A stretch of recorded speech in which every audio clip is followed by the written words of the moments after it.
Hello everyone. I hope you all are doing good and आप सब लोग एकदम हेल्दी होंगे, तंदुरुस्त होंगे।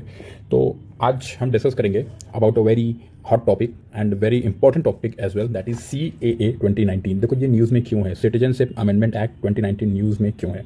2019 से पास हो गया था और अभी इसी वीक इसके जो रूल्स हैं वो इम्प्लीमेंट कर दिया गया है। उस रूल्स को फाइनली आउट कर दिया गया और ये अब इम्प्लीमेंट हो गया है। ठीक है, होम मिनिस्ट्री की तरफ से ऑर्डर आ गया है।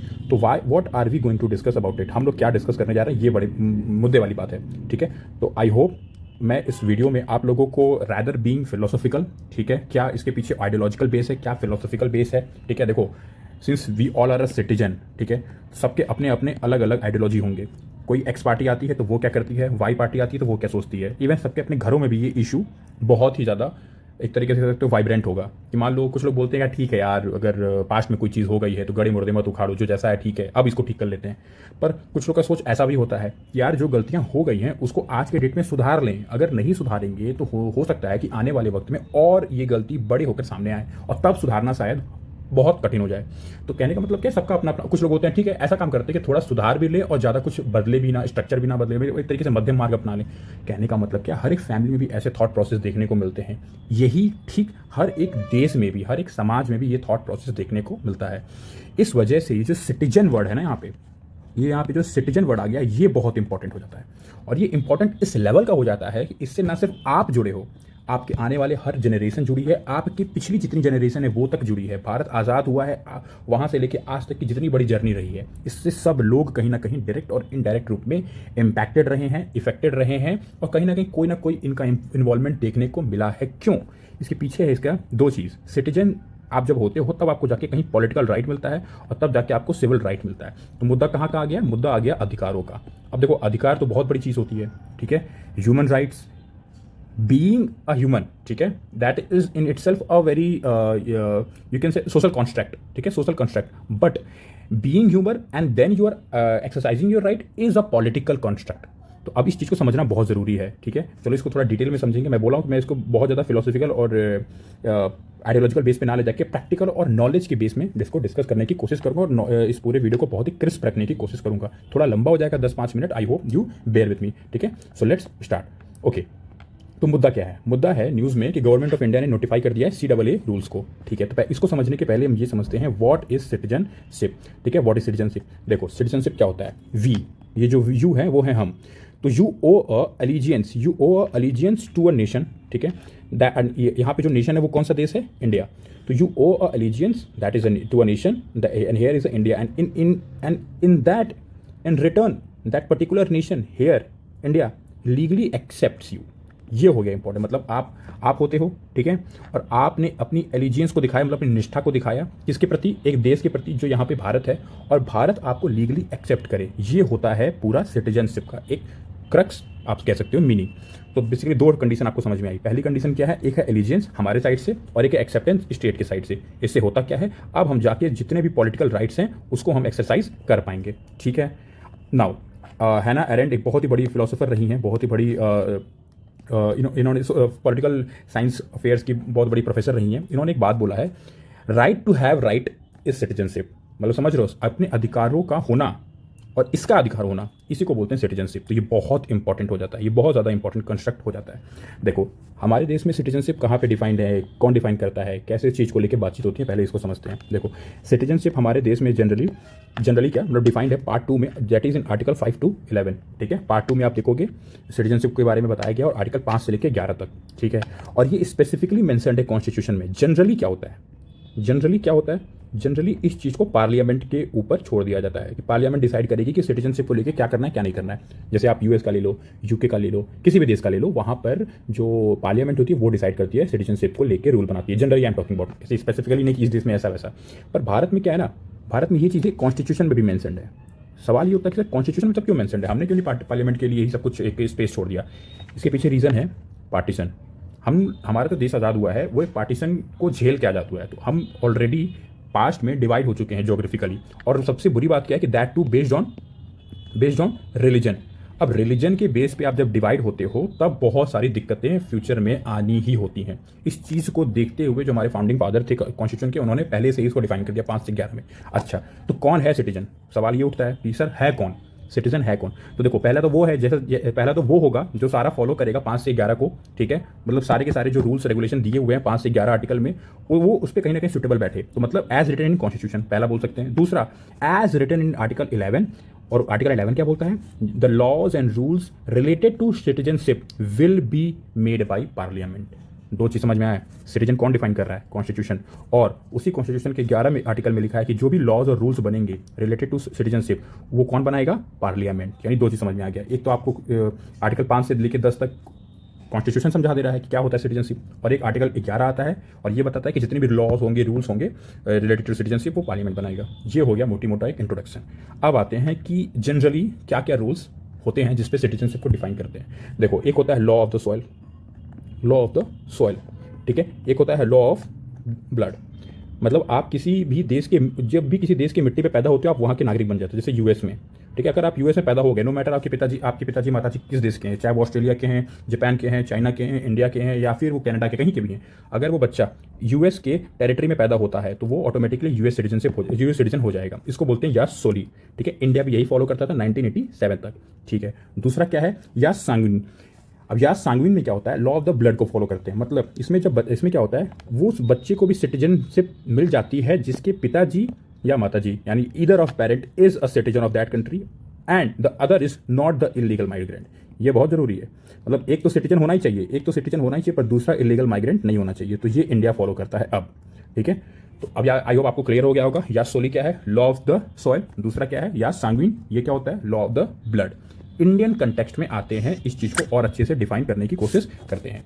देखो मैंने भी बताया कि India has faced the partition and sadly that was based on religion, और हुआ क्या, वेस्ट और ईस्ट पाकिस्तान बन के निकले, ठीक है।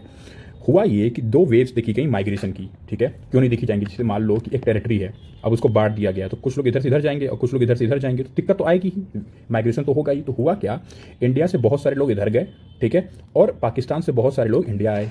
तो इंडिया से जाने वाले जनरली जो लोग थे वो थे मुस्लिम, ठीक है, मुसलमान थे, और पाकिस्तान से इंडिया आने वाले generally, I am speaking generally, वो सारे लोग क्या थे, हिंदू या सिख थे, ठीक है। ये मार्च 1947 के पहले वेव की बात कर रहा हूँ, ठीक है, वेव मतलब आने की शुरुआत हो चुकी थी। पर कुछ समय बाद देखा गया कि एक साल हुआ देश को आज़ाद हुए, ठीक एक साल होते होते देखा गया कि अब पाकिस्तान की तरफ से फिर से लोग आना शुरू कर रहे हैं इंडिया में, पहले भी आ रहे थे, फिर से लोग आना शुरू कर रहे हैं, और इस बार मुसलमान बहुत ज़्यादा थे, Muslim population was very high. अब देखो ऐसा क्यों हुआ, इसका रीज़न आप मुझे बताओगे, बहुत ही कॉमन इसका रीज़न है, ठीक है। आप लोग अगर हल्का सा दिमाग लगाओगे तो आप इसका आंसर दे पाओगे। मैं आपको हिंट देता हूँ कि हम तो सेक्युलर कंट्री बन गए, ठीक है, और जो क्या बोलते हैं मोहम्मद जिन्ना थे, उन्होंने प्रॉमिस किया था पाकिस्तान के टेरिटरी में रह रहे माइनॉरिटीज़ को कि आपको प्रॉपरली सारे राइट्स एक्सरसाइज करने को दिए जाएंगे और आप यहाँ पे हंस खेल के रह सकते हैं, हंसी खुशी रह सकते हैं। पर आपको पता ही है वो ऑन ग्राउंड कितना सक्सेसफुल हुआ, कितना नहीं हुआ। तो आप इसको पॉइंट वाइज आप मेरे को बताओगे कमेंट सेक्शन में कि व्हाट वर द रीज़न कि अब मुसलमान जो यहाँ से गए थे वो वापस आना शुरू हो गए। इवन जो वहाँ के भी मुसलमान थे, अगर उनको मौका मिला था तो वो भी आना चालू किए थे। वैसे वहाँ का तो कोई मुसलमान था ही नहीं, अनडिवाइडेड इंडिया था एक पूरी तरीके से, ठीक है, ब्रिटिश इंडिया था। चलो अब देखते हैं हुआ क्या। अब यहाँ पे शुरू हुई प्रॉब्लम, और प्रॉब्लम बहुत बड़ी हुई, ठीक है, क्योंकि एक तरीके से समझो इस टेरिटरी में रह रहे लोग, ठीक है, वो सारे के सारे, कोई हिंदू मुसलमान नहीं है, वो तो सारे के सारे यहाँ के नागरिक हैं एक तरीके से। अब ये प्रॉपर्टी डिवाइड हो गई पॉलिटिकली, तो इससे इनका घाटा हो गया ना कि ये बेचारे इधर उधर के हो गए, तो इनको इधर आना पड़ा और इनको इधर जाना पड़ा, फिर जो भी इनके साथ बहुत सारे लोग हैं जो इधर उधर हुए। इससे हुआ क्या, जो लोग यहाँ से वहाँ गए, ठीक है, तो अपनी प्रॉपर्टी को उन्होंने छोड़ा, और जो लोग वहाँ से यहाँ आए उन्होंने भी ऑब्वियसली प्रॉपर्टी छोड़ के आए हैं। तो हुआ ये कि फर्स्ट फेज में जब लोग इधर से उधर जा रहे थे तो उनकी जो प्रॉपर्टी छोड़ दी गई, ठीक है, और जब इधर से उधर पाकिस्तान से लोग इंडिया आ रहे थे तो उन्हीं प्रॉपर्टी पे उनको बसाया गया, ठीक है। ये दिमाग लगाया गया कि चलो यहाँ से अगर 10 लाख जा रहे हैं, वहाँ से 12 लाख आ रहे हैं, तो उनको इसी प्रॉपर्टी बसा दिया जाए, ठीक है। अभी तो सब चंगा सी सब बढ़िया चल रहा था। दिक्कत शुरुआत हुई 1948 में, बस ध्यान से आप इस चीज़ को सुनते जाइए, आपको सब कुछ क्लियर हो जाएगा। दिक्कत की शुरुआत हुई 1948 में। अब वापस से लोग आना शुरू किया, क्यों नहीं आएंगे भाई, क्योंकि उनको लग रहा था कि जैसा प्रॉमिस किया गया था पाकिस्तान में वैसा कुछ मिल ही नहीं रहा है, भारत ही बढ़िया था हमारा, वापस चलते हैं अपने घर, और बिल्कुल उनको आने का अधिकार है। अब वो जैसे आएंगे फिर हुआ टसल, प्रॉपर्टी को लेकर कॉन्फ्लिक्ट शुरू हो गया था, ठीक है। अब वो टसल आज तक चल रहा है, ठीक है, तो इसको मैं और डिटेल में डिस्कस करूंगा क्योंकि वो टसल आज तक चल रहा है, ठीक है। अब देखो हमारा कॉन्स्टिट्यूशन जो है 5 से, जो मैंने बोला ना कि 5 से 11 तक डिस्कस करता है, वो करता क्या, इसको समझ लो। पहला बोलता है citizenship at the commencement of constitution, बस 26 जनवरी 1950 को कॉन्स्टिट्यूशन लागू हो गया था, तो उस वक्त जितने भी लोग भारत में सब सिटीजन थे।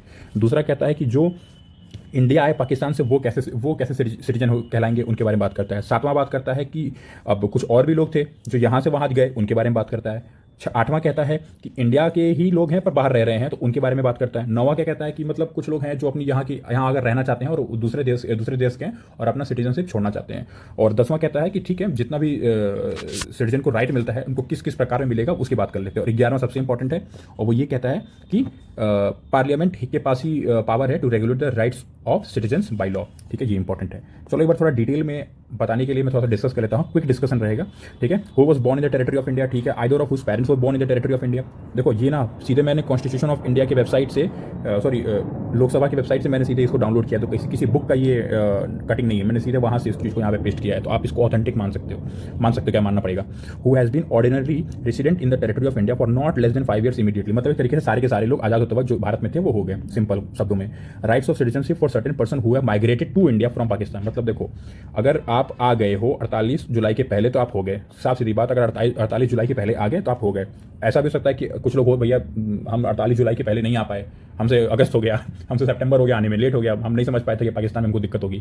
तो उनके लिए भी हम लोग ऑब्वियसली डोर ओपन था, तो उनके लिए बस क्या था कि उनको एक एप्लीकेशन देना था उस ऑफिसर को जो गवर्नमेंट ऑफ इंडिया अपॉइंट कर रही है उस ऑफिसर को, और फिर वो एक एप्लीकेशन को एक्सेप्ट करेंगे। 6 महीने बाद उस एप्लीकेशन को दे देंगे और फिर उनको सिटीजनशिप मिल जाएगा। चलो ये वाला भी समझ में आ गया।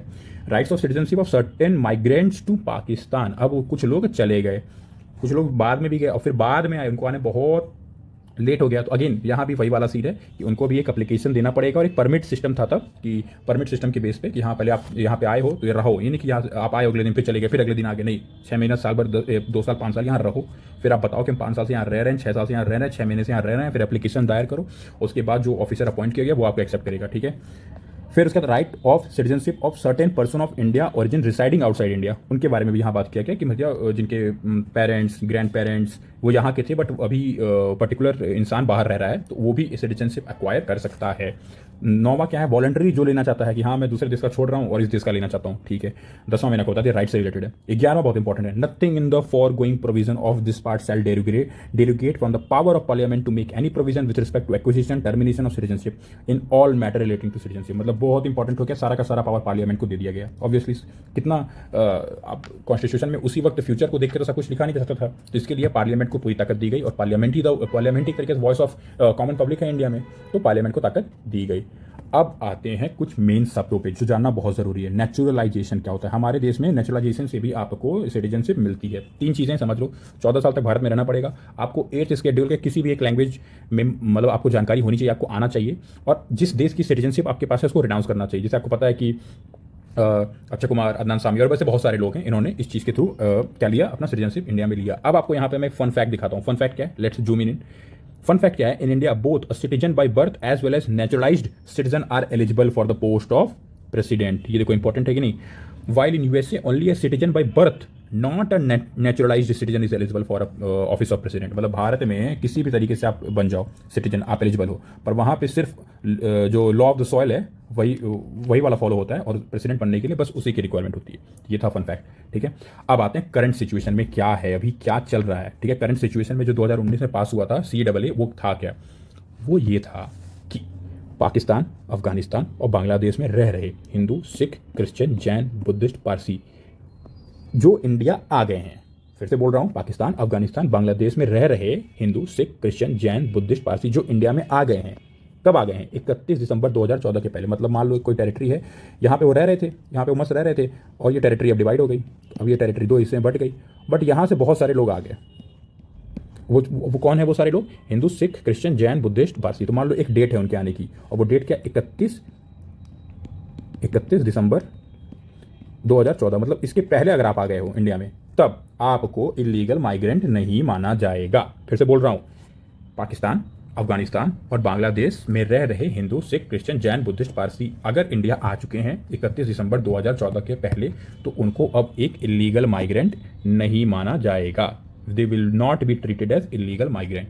ठीक है, और उनको सिटीजनशिप दी जाएगी फ्रॉम द डेट ऑफ, अच्छा सिटीजनशिप दी जाएगी तो कब से दी जाएगी, 31 तारीख से दी जाएगी जब वो आए थे। तो सवाल का जवाब ये है कि जब से वो आए थे, from the date of entrance to India. In short उनके ऊपर जितने भी इलीगल माइग्रेंट्स का जो केस होगा सब का सब खत्म हो जाएगा, वो इलीगल माइग्रेशन का कोई भी केस उनके ऊपर नहीं चलेगा, ठीक है। बट यहाँ पे एक एक्सेप्शन है कि ये जो माइग्रेशन है ना, not applicable to the 6th schedule area, और वो कहाँ पे है, असम, मेघालय, त्रिपुरा और मिजोरम, ठीक है। मणिपुर से कंफ्यूज मत होना, ठीक है, क्योंकि मणिपुर नहीं है उसमें, ठीक है, ओके। और असम में भी ना 3 डिस्ट्रिक्ट है, मेघालय में 3 डिस्ट्रिक्ट, त्रिपुरा में 1 डिस्ट्रिक्ट और मिजोरम में 3 डिस्ट्रिक्ट, ये वहाँ के स्केड्यूल्ड एरिया है। तो ये बात ये है कि असम में और भी तो डिस्ट्रिक्ट्स हैं, अदर डिस्ट्रिक्ट्स हैं, तो वहाँ पे ये अप्लाइड है, वहाँ पे वो अप्लाइड है क्या, CAA 2019, पर 6th शेड्यूल एरियाज में अप्लाइड नहीं है। मतलब वो लोग जो आए हैं हिंदू सिख वट एवर, वो लोग जाके इन एरियाज में नहीं रह सकते हैं, ठीक है। वो पूरे भारत में रह सकते हैं पर यहाँ नहीं रह सकते हैं। और इनर लाइन परमिट वाले जो एरिया हैं, जो कि अरुणाचल, मिजोरम, नागालैंड और अब तो मणिपुर तक एक्सटेंड कर दिया कि हिमाचल में भी है, ठीक है, तो उन जगहों के लिए भी ये एप्लीकेबल नहीं है। तो देखो ये है आपका UPSC और UPPCS या फिर स्टेट लेवल में आने वाले जो क्वेश्चंस हैं, स्टेट लेवल एग्जाम्स में आने वाले क्वेश्चन है, वहाँ से यहाँ पे बहुत अच्छे सवाल बन सकते हैं। तो एक्सेप्शन क्या है, एक्सेप्शन है आपका 6th शेड्यूल एरिया, और आपका एक एक्सेप्शन क्या हो जाएगा, इनर लाइन परमिट, ठीक है। तो ILP याद कर लो और 6th शेड्यूल एरिया, और 6th शेड्यूल एरिया में भी 10 डिस्ट्रिक्ट हैं, असम, मेघालय, त्रिपुरा, मिजोरम, ठीक है। और बाकी में अप्लीकेबल है, ठीक है। अब आते हैं मेन मुद्दे पे। मेन मुद्दे की सर डिबेट किस चीज़ की है, डिबेट किस चीज़ की तब चल रही है, देखो डिबेट है फॉर और अगेंस्ट की, और आपको पता है पूरे देश में इस चीज़ को लेके बहुत तगड़ा क्या चल रहा है, डिबेट चल रहा है, कहीं ना कहीं दिक्कतें हो रही हैं, प्रोटेस्ट हो रहा है, बहुत कुछ चल रहा है। तो आओ चलो देखते हैं फॉर एंड अगेंस्ट में। तो पहले फॉर को देखते हैं।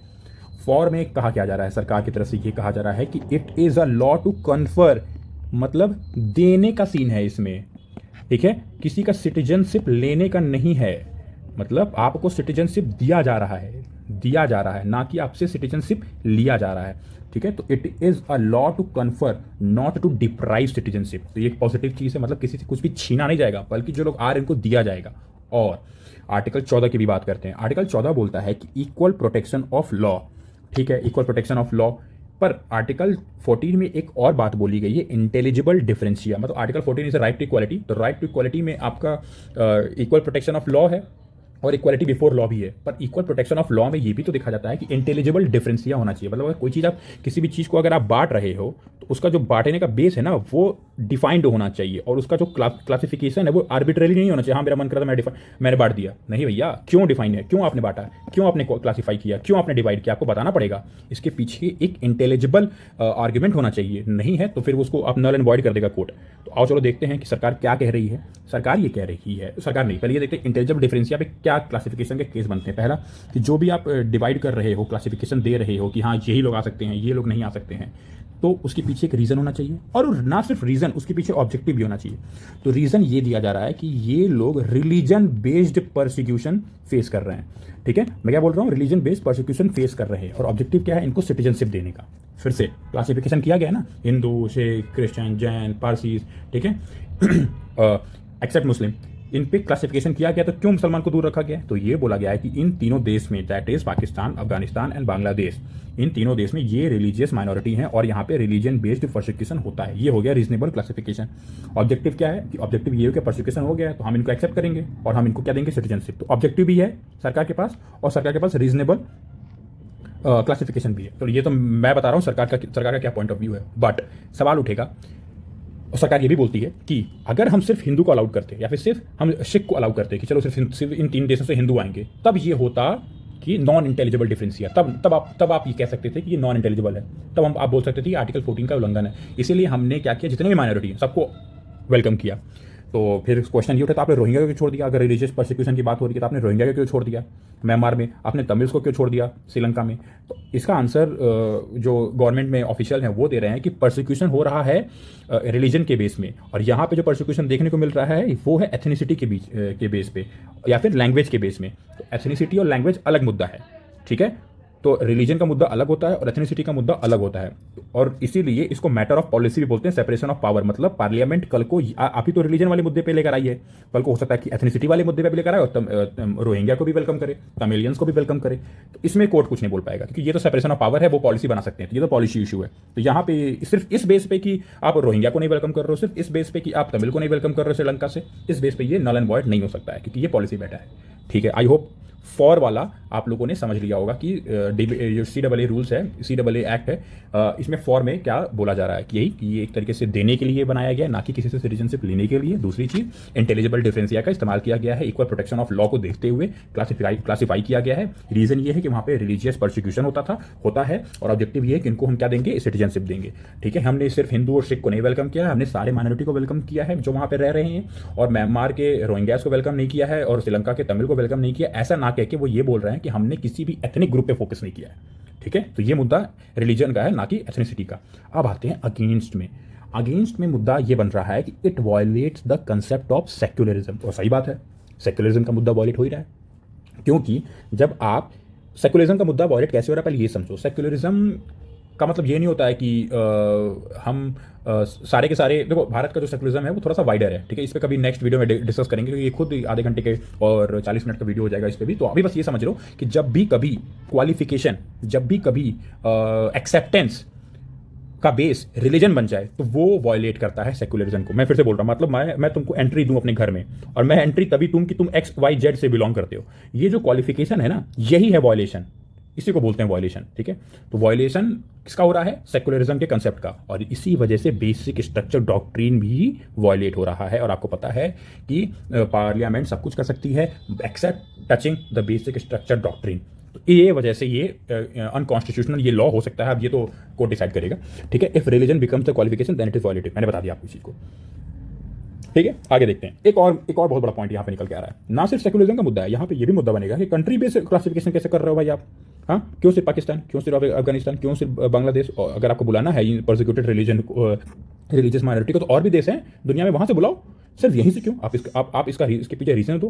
तो ये रीजन अभी सरकार पूरी तरीके से क्लैरिटी से नहीं दे पा रही है। और एक और चीज़ है, आर्टिकल 14 में राइट अगेंस्ट आर्बिट्रेरीनेस भी है कि आप अपने मन से कुछ भी नहीं कर दोगे, आर्बिट्रेरी नहीं कर दोगे। तो ये जो 31 दिसंबर 2014 की डेट है, देखो इसके पहले कुछ डेट्स हमने देखे हैं। हमने मार्च 1947 का डेट देखा है, समझ में आता है। हमने जुलाई 1948 का डेट देखा है, समझ में आता है, क्योंकि वहाँ पे वेव्स ऑफ माइग्रेशन थे, तो वो डेट कट ऑफ डेट समझ में आ रही थी। ये कौन सा कट ऑफ डेट है भाई, इसके पीछे क्या रीजन है, आपको बताना पड़ेगा। ठीक है, और why only Pakistan, Afghanistan, Bangladesh if government से because they have state religion. तो फिर आपको यह भी बताना पड़ेगा कि श्रीलंका में भी तो स्टेट रिलीजन है, तो वहाँ से भी आप वेलकम करो हिंदूज को, वहाँ से भी आप वेलकम करो सिख्स को, वहाँ से भी वेलकम करो क्रिश्चियंस को, XYZ जो भी। तो म्यांमार में भी तो स्टेट रिलीजन है, वहाँ से भी एक्सेप्ट करो। यहाँ पे स्पेलिंग गलत हो गई, ठीक है, सही कर लेना। ठीक है, वहाँ से भी एक्सेप्ट करो आप। तो ये भी क्वेश्चन कोर्ट में जाएगा। फिर यहाँ पे एक और क्वेश्चन आएगा, why did Rohingyas excluded if persecution is the base.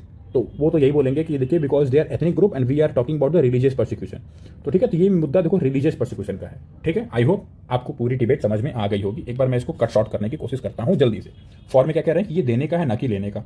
दूसरा, हमने जो भी क्लासिफिकेशन किया है उसके पीछे हमने इंटेलिजिबल डिफरेंशियल लगाया है, और उसके पीछे रीजन भी ऑब्जेक्टिव है। रीजन क्या है, रिलीजियस परसिक्यूशन। ठीक है, और ऑब्जेक्टिव क्या है, सिटीजनशिप। क्विकली समझ में आ गया। ठीक है, अगेंस्ट में क्या कह रहे हैं कि भैया देखो आप सेक्युलरिज्म के कंसेप्ट को वायलेट कर रहे हो। क्यों? क्योंकि आपने इसका वेलकम ही जो है वो रिलीजन के बेस पे कर दिया है, मतलब क्वालिफिकेशन। सही बात है। दूसरी चीज़ की जो 3 देश का नाम ले रहे हो, क्यों सिर्फ इन्हीं 3 देश, बाकी और भी तो देश में स्टेट रिलीजन है। ठीक है, मतलब स्टेट रिलीजन मतलब सरकार एक इस्लामिक स्टेट या बुद्धिस्ट स्टेट हो सकती है। ठीक है, India is a secular state. तो बेसिकली आप क्यों नहीं श्रीलंका और म्यांमार को इंक्लूड कर रहे हो, तो ये भी एक सवाल उठेगा। और इस तरीके से तो आप रोहिंग्या को भी वेलकम करो, वो भी तो परसिक्यूट हो रहा है वहाँ पे, being a Muslim they are persecuted. But फिर वो सरकार यहाँ पे बोल देगी कि देखिए ये इतने मामला है, हम इसको लेकर नेक्स्ट लॉ लेकर आएंगे। तो ठीक है, यहाँ पे कोर्ट कोई भी पॉलिसी मैटर है तो पॉलिसी मैटर को इंटरफियर मतलब करती है, पर इस पे कॉन्स्टिट्यूशनलिटी डिसाइड नहीं होता है।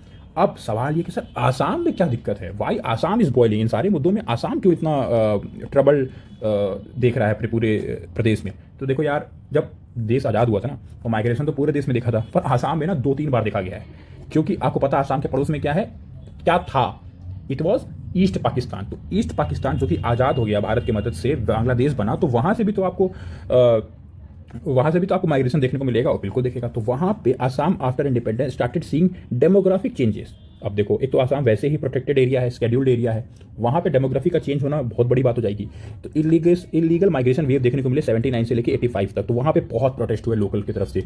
ऑल आसाम स्टूडेंट यूनियन आसू और जो आसाम की जनता थी, इन लोगों ने मिलकर बहुत तगड़ा प्रोटेस्ट किया और राजीव गांधी की सरकार में Assam accord came into the limelight, came into the picture. और आसाम अकॉर्ड क्या कहता है? आसाम अकॉर्ड ये कहता है कि इफ यू एंटर्ड बिफोर 1 जनवरी 1966 तब तो आप सिटीजन हो, ठीक है। बट अगर आप 1 जनवरी 1966 से लेकर 25 मार्च 1971 के बीच में आए हो, तब आपको रहने दिया जाएगा, पर आपको कोई पॉलिटिकल राइट नहीं दिया जाएगा। ना आप चुनाव लड़ सकते हो, ना आप चुनाव में वोट दे सकते हो, ठीक है। पर आप 10 साल अगर रह लिए, तब आपको रजिस्ट्रेशन करा के आप सिटीजन बन सकते हो, ठीक है। फिर सवाल आता है कि सर उनका क्या जो 25 मार्च 1971 के बाद आएंगे? कुछ नहीं, उनको आइडेंटिफाई करो, उनको अरेस्ट करो और उनको डिपोर्ट करो, यही है, ठीक है। अब देखो, यहाँ पे है एक catch, and the catch is, let me highlight, the catch is different cut off date. मैं थोड़ा सा ऊपर चलता हूँ, ये देखो एक डेट दिख रहा है, ये डेट मैं इसको भी हाईलाइट करता हूँ, ये डेट दिख रहा है 31 दिसंबर 2014 के पहले आए हुए सारे लोग सिटीजनशिप ले सकते हैं अगर वो सच एंड सच कम्युनिटी से या फिर रिलीजन से हैं। पर आसाम में क्या कह रहा था, कहाँ गया? आसाम में क्या कह रहा था? 25 मार्च 1971। तब तो सर अगर आज के टाइम में जो वहाँ पे रह रहे हैं फिर वो भी सिटीजन हो जाएंगे, तो ये दिक्कत है। तो ठीक है, तो अब हुआ क्या, तो आसाम अकॉर्ड के लिए एनआरसी इंप्लीमेंट किया गया, नेशनल रजिस्टर ऑफ सिटीजनशिप। और इसमें होता क्या, सारा डिटेल होता है इंडिया का, ठीक है। तो हुआ ये कि आसाम अकॉर्ड के बाद 1.9 million could not prove citizenship, वो प्रूव नहीं कर पाए, those have to be identified, arrested and deported. मतलब सोचो 1.9 मिलियन लगभग 19 लाख 20 लाख के पास के लोग ये बता ही नहीं पाए कि हमारी सिटीजनशिप यहाँ की है या फिर कहाँ की है, वो बता ही नहीं पाए। तो भैया नहीं बता पाए तो आप तो भारतीय नहीं रहे ना, तो आपको जाना पड़ेगा। जब एनआरसी वहाँ पे हुआ तो अब आपको जाना पड़ेगा। अब आसाम इसीलिए प्रोटेस्ट कर रहा है कि जैसे ही ये वाला अप्लाई होगा CAA, तो क्या होगा कि बहुत सारे लोग को तो सिटीजनशिप मिल जाएगी जो 31 दिसंबर 2014 के पहले आए हैं, और एक तरीके से ये आसाम अकॉर्ड के अगेंस्ट चला जाएगा। इस वजह से आसाम में क्या हो रहा है, प्रोटेस्ट हो रहा है। अच्छा एक और बात बता दूं, ये जो 1.9 बिलियन है ना, प्लीज़ आप कंफ्यूज मत होइएगा, इसमें सिर्फ मुसलमान नहीं थे, इसमें हिंदूज, इसमें बुद्धिस्ट, इसमें सारे थे, इसमें मुस्लिम भी थे। तो एक तरीके से देखोगे कि ये सब के सब इस 1.9 बिलियन में थे जो वहाँ पे अपनी सिटीजनशिप को प्रूव नहीं कर पाए, और उनको आइडेंटिफाई करा जा रहा है, अरेस्ट किया जा रहा है और डिपोर्ट किया जा रहा है, और करना पड़ेगा, ऐसा आसाम अकॉर्ड में ऐसा लिखा हुआ है, ठीक है। बट वहाँ पे प्रोटेस्ट अब इसी बात पे हो रहा है कि भैया अब तो जो सरकार नया लॉ लेकर आई है, इस तरीके से तो बहुत सारे लोगों को 1.9 मिलियन में से आप समझ लो कि 1.7 मिलियन लोगों को तो सिटीजनशिप मिली जाएगी, तो फिर कैसे डिपोर्ट कर पाएंगे? तो एक तरीके से आसाम अकॉर्ड के अगेंस्ट हो गया। तो देखते हैं इस चीज़ को लेकर। हाँ, एक ध्यान देने वाली चीज़ क्या है कि सिटीजनशिप अमेंडमेंट एक्ट 1955 के सेक्शन 6A में सारे कट ऑफ डेट लिखे हुए हैं, और ये कॉन्स्टिट्यूशनल है कि नहीं है, इस चीज़ पर को सुप्रीम कोर्ट में केस हुआ, और सुप्रीम कोर्ट के 5 जजेस की बेंच बैठी, जिसमें हमारे चीफ जस्टिस ऑफ इंडिया भी थे, और इस पे जजमेंट किसी भी दिन आ सकता है। शायद ये वीडियो बनने के कुछ समय बाद आ जाए, 1-2 दिन में आ जाए, 1 हफ्ते में आ जाए, 1 साल में आ जाए, 2 साल में आ जाए, मतलब बस अब जजमेंट का इंतजार है, आ सकता है। सारी सुनवाई हो चुकी है। अब आते हैं सर मेन मुद्दे पे, ठीक है। अभी हम आसाम को देख लिए, भारत कंटेक्स्ट देख लिए, सब मतलब सिटीजनशिप क्या सब कुछ देख लिए। मुद्दा ये है कि इतने बड़े लेवल पे प्रोटेस्ट हो क्यों रहा है? पूरे वीडियो में तो यही समझ में आया कि हाँ सब कुछ बढ़िया है, बस वो आसाम वाली दिक्कत है उसको सॉल्व कर देंगे। मान लो एक एक्सेप्शन निकाल दिया, नहीं आसाम में नहीं माना जाएगा, बाकी पूरे देश में माना जाएगा, तो वो भी मुद्दा शांत हो जाएगा, ठीक है। पर सर अभी भी इतना पूरे भारत में इतना जो प्रोटेस्ट हो रहा है क्यों हो रहा है? तो देखो इसके पीछे क्रोनोलॉजी, ठीक है, इसके पीछे आप लोग क्रोनोलॉजी समझिए। एक वर्ड इस्तेमाल किया गया था अमित शाह की तरफ से, we will implement CA then NRC, हो गया यहाँ पे दिक्कत, ठीक है। NRC मतलब नेशनल रजिस्टर फॉर सिटीजनशिप। होगा क्या, आप समझो होगा क्या कि अब नाउ मे बी 50 मिलियन या 100 मिलियन पूरे भारत से लोग, पहले तो सिर्फ आसाम में हो रहा था ना 1.9 मिलियन, अब 50 मिलियन 100 मिलियन ऐसे लोग होंगे जो अपना सिटीजनशिप प्रूव ही नहीं कर पाएंगे। सोचो अगर NRC हुआ वहां पे तो वो प्रूव ही नहीं कर पाएंगे, और जैसे वो प्रूव नहीं कर पाएंगे फिर होगी असली दिक्कत। असली दिक्कत क्या होगी कि जितने भी हिंदूज हैं, सिख्स हैं, जैन हैं, बुद्धिस्ट हैं, पारसी हैं, क्रिश्चियन हैं, वो तो CAA 2019 से प्रोटेक्ट होकर यहाँ पे सिटीजनशिप मिल जाएगा। पर चूंकि मुसलमानों को इसमें इंक्लूड नहीं किया गया है, मुस्लिम पॉपुलेशन को इसमें इंक्लूड नहीं किया गया है, तो इनको प्रोटेक्शन नहीं मिलेगी। इस वजह से आपने शाहीन बाग में इतना बड़ा प्रोटेस्ट देखा था, ठीक है। अब सवाल ये भी उठता है कि जब आपको माइनॉरिटीज़ को इंक्लूड करना था तो ज्यूज़ को क्यों भूल गए? ठीक है, वो भी तो अपने रिलीजन की वजह से परसिक्यूट होते हैं, ठीक है। एथिस्ट को क्यों भूल गए? वो भी तो अपने रिलीजन की वजह से परसिक्यूट होते हो। आप सोच रहे हो सर रिलीजन तो है ही नहीं, उनका रिलीजन ही है नो रिलीजन, इस वजह से वो परसिक्यूट हो रहे हैं। Their religion is no religion, that's why they are being persecuted. तो इस वजह से भी ये अनकॉन्स्टिट्यूशनल है। ठीक है, अभी तक के जो पूरा वीडियो था, ठीक है 35 मिनट का, ये पूरी की पूरी मेरी तरफ से एक इन्फॉर्मेटिव जानकारी दी गई है। अब मैं जो आगे 5 मिनट जो डिस्कस करने वाला हूँ वो प्रॉपरली एग्जाम ओरिएंटेड है। तो जो लोग एग्जाम के लिए इस वीडियो को देख रहे हैं वो तो कंटिन्यू कर सकते हैं, जो जानकारी के लिए देख रहे थे वो यहाँ पे वीडियो को स्किप कर सकते हैं और लाइक एंड शेयर कर सकते हैं। बट अगर आपको आगे भी जानना है तो आप देख सकते हो। फिर सर ये CAA समझ में आ रहा है, एक्ट है, ये अचानक से इतने साल बाद, 3-4 साल बाद, ठीक है, ये रूल बन के क्या बाहर आ गया है। तो देखो एक चीज़ समझो, कोई भी लॉ या फिर कोई भी एक्ट जब बनता है ना तो बहुत वाइड होता है, तो उसको इंप्लीमेंट करने के लिए, उसको एग्जीक्यूट करने के लिए रूल बनाने पड़ते हैं ऑन ग्राउंड। समझ रहे हो? तो लॉ तो बन गया, एक्ट बन गया, पर उसको इंप्लीमेंट करने के लिए कुछ रूल बनाना बहुत जरूरी था। तो नॉर्मली होता क्या है कि विदिन 6 मंथ रूल बन जाने चाहिए कि कोई भी जो एक्ट पास होता है, और वो रूल बनाता कौन है? Committee on subordinate legislation. देखो यूपीएससी और यूपीपीसीएस और जितने भी स्टेट या फिर एसएससी में एग्जाम्स है, इसमें कई बार ये कमेटी ऑन सबऑर्डिनेट लेजिस्लेशन पे सवाल आ गया है। ठीक है, तो रूल करता क्या है? पर ये समझो, रूल ये करेगा कि लोगों से पूछेगा कि एक बार बताओ, तुम हिंदू हो, तुम सिख हो, तुम पाकिस्तान से आए हो, तुम अफगानिस्तान से आए हो, तुम क्रिश्चियन हो, या फिर तुम कहाँ से आए हो, और जितने भी सवाल है पूछेगा। मतलब एक प्रॉपर एक क्वेश्चनर बनेगा, वो सवालों को पूछेगा, और फिर वो जिनसे ये पूछेगा कि हम यहाँ से आए, हम ये हैं, तो फिर वो कैसे बता पाएंगे? वो बता पाएंगे डॉक्यूमेंट के तरीके, डॉक्यूमेंट प्रूफ करके। तो वो बताएंगे देखिए मेरे पास वीज़ा इस देश का, तो हाँ मैं अफगानिस्तान का हूँ। मेरे पास पासपोर्ट है बांग्लादेश का, हाँ मैं बांग्लादेश का हूँ। मेरे पास राशन कार्ड है पाकिस्तान का, हाँ मैं पाकिस्तान का हूँ। मेरे पास बर्थ सर्टिफिकेट है, या फिर मेरे पास कोई लाइसेंस है। चलो ये कुछ नहीं है तो कुछ तो होगा सर्टिफिकेट, कोई स्कूल में पढ़े होगे, 3 तक पढ़े होगे, पास तो हुए होगे, 4 तक पढ़े होगे, 5 तक पढ़े होगे, बोर्ड दिए होगे, कुछ नहीं तो कोई तो सर्टिफिकेट होगा। ठीक है, किसी अथॉरिटी की तरफ से कोई सर्टिफिकेट होगा। इवन चलो तो वो भी नहीं है, मान लिए वो भी नहीं है, ठीक है, आपके पेरेंट्स का होगा, आपके ग्रैंड पेरेंट्स का होगा, अरे आपके ग्रेट ग्रैंड पेरेंट्स का होगा। मतलब समझ रहे हो, इतना ज्यादा वाइड कर दिया गया है कि कहीं ना कहीं से कोई ना कोई आपके पास कागज आ ही जाएगा दिखाने को, और आप प्रूफ कर ही दोगे। तो एक तरीके से ये बहुत अच्छा रहा कि अब देखो, यही मैं कहना चाह रहा था कि जो प्रोटेस्ट हो रहे हैं, मैं यहाँ पे बस अपने एक राय दे रहा हूँ कि इनमें मुस्लिम पॉपुलेशन को डरने की कोई ज़रूरत है ही नहीं, उनको प्रोटेस्ट करने की कोई ज़रूरत है ही नहीं। आराम से वो भी वो भी अपना प्रूफ कर देंगे। अरे जब प्रूफ नहीं कर पाएंगे, मेरी बात को समझो, if they would not be proven, ठीक है, कहा गया इफ कांट बी प्रूवन, तब ना दिक्कत होगी, बट तो आप प्रूफ कर दोगे। सवाल आ रहा है प्रूफ कैसे करेंगे? अरे तो प्रूफ ऐसे करोगे आप, मैं बता रहा हूँ आप कैसे प्रूफ करोगे।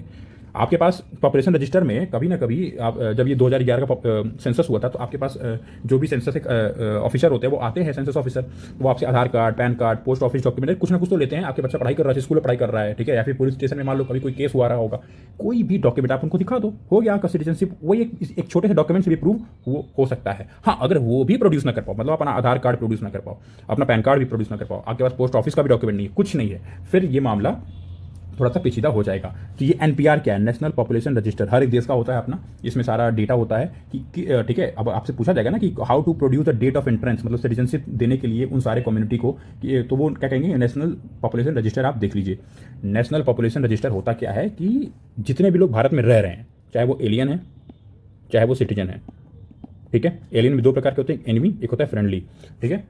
एनिमी तो सिर्फ वॉर के टाइम पे होता है, अभी हमारा कोई एलियन नहीं है, ठीक है, मतलब एज सरकार की तरफ से तो नहीं बताया गया, ठीक है। सिटीजन एक तरीके से भारत में जो रह रहा है, चाहे रेंट पे रहे, चाहे उसकी जमीन हो, चाहे घर हो, चाहे वो फॉरेनर हो, चाहे वो फिनलैंड का हो, चाहे वो कनाडा का हो, चाहे वो अमेरिका का हो, चाहे वो कहीं का भी हो, चाहे वो भारत का हो, चाहे कोई भी हो, बस वो भारत में रह रहा है, भारत की ज्योग्राफी में रह रहा है, ठीक है, इसके अंदर वो रह रहा है, तो उसके पास एक पॉपुलेशन रजिस्टर में इसको रजिस्टर हम कर लेंगे, भैया कोई ना कोई रह रहा है, उसके पास कोई ना कोई कागज तो होगा, कोई ना कोई डॉक्यूमेंट तो होगा, वो डॉक्यूमेंट वहाँ दिखा के अपने आप को एनपीआर में रजिस्टर करा लेता है। लास्ट क्वेश्चन, बहुत सारे स्टेट ये कह रहे हैं कि हम इसको अप्लाई नहीं होने देंगे, अपने स्टेट में इंप्लीमेंट नहीं होने देंगे। एक बात बता दें, जैसे बहुत सारे स्टेट है, केरल है, तमिलनाडु है, तेलंगाना स्टेट है, बहुत सारे, अभी तो वेस्ट बंगाल है, etcetera state said we will not implement CAA but you don't have choice, क्योंकि ये एक यूनियन लिस्ट का मैटर है, तो स्टेट के पास कोई चॉइस ही नहीं है। अगर वो इसको अप्लाई या इंप्लीमेंट नहीं होने देंगे तो फिर प्रेसिडेंट को ये बिलीव होगा कि ब्रेकडाउन ऑफ कॉन्स्टिट्यूशनल प्रैक्टिस हुआ है, और ये देखते ही प्रेसिडेंट रूल लगा दिया जाएगा। सवाल अब आपसे मेरा ये है कि एक बात बताओ, जो प्रेसिडेंट रूल लगता है तो कौन सा आर्टिकल इन्वोक होता है? ठीक है, प्लीज़ कमेंट करके आप बताओ, कमेंट करके आप बताओ कि जब प्रेसिडेंट रूल लगता है तो कौन सा आर्टिकल इन्वोक होता है, ठीक है। एक और चीज़, ये चीज़ स्टेट गवर्नमेंट कह पा रही थी कि क्योंकि देखो सिटीजनशिप को लेके सबसे ज़्यादा ताकतवर एक जिले में डिस्ट्रिक्ट मजिस्ट्रेट के पास होता है, और district magistrate generally is governed by the state government, ठीक है। बट इस चीज़ को सेंट्रल गवर्नमेंट ने बाईपास कर दिया। कैसे बाईपास कर दिया? कैसे बाईपास किया है स्टेट्स को? उन्होंने क्या किया कि एक डिस्ट्रिक्ट लेवल कमेटी को अपॉइंट किया है। वो क्या करेगा, सारा एप्लीकेशन जो ये कम्युनिटी है, Hindu, Christian, Sikh, Parsi, Jain and Buddhist, जो कम्युनिटी है वो जिस भी डेट पे आई है वो क्या करेगी, अपना एप्लीकेशन फाइल करेगी, वो भी इलेक्ट्रॉनिकली फाइल करेगी। तो एक तरीके से डिस्ट्रिक्ट मजिस्ट्रेट का अब कोई रोल ही नहीं रह गया। अब सीधे जो कमेटी बन रही है वो सेंट्रल लेवल बन रही है, तो डिस्ट्रिक्ट मजिस्ट्रेट कोई रोल नहीं, तो स्टेट का कोई रोल ही नहीं एक तरीके से देखो तो, ठीक है। तो एक तरीके से यहाँ पे गवर्नमेंट ऑफ इंडिया ने इस चीज़ को एकदम स्मूथ फंक्शनिंग के लिए एक तो ये इलेक्ट्रॉनिकली ही होगा, ठीक है। इसमें कोई भी फिजिकल इन्वॉल्वमेंट नहीं होगा कि अपना अपना कागज पत्र आपको लेके घूमना पड़ेगा। आई होप आपको पूरी चीज़ें समझ में आ गई होंगी। एक दो बार आप वीडियो को देखोगे तो एकदम चीज़ें क्लियर हो जाएंगी, नोट्स भी आप बना सकते हो, ठीक है। At last I would say कि thank you for listening up till 40 minutes. आप लोग को बहुत अच्छा लगा होगा। Thank you so very much. Hope you find this informative. अगर हाँ तो प्लीज़ लाइक करिए, सब्सक्राइब करिए, इफ ना तो फीडबैक दीजिए, ठीक है। Thank you so much. जय हिंद।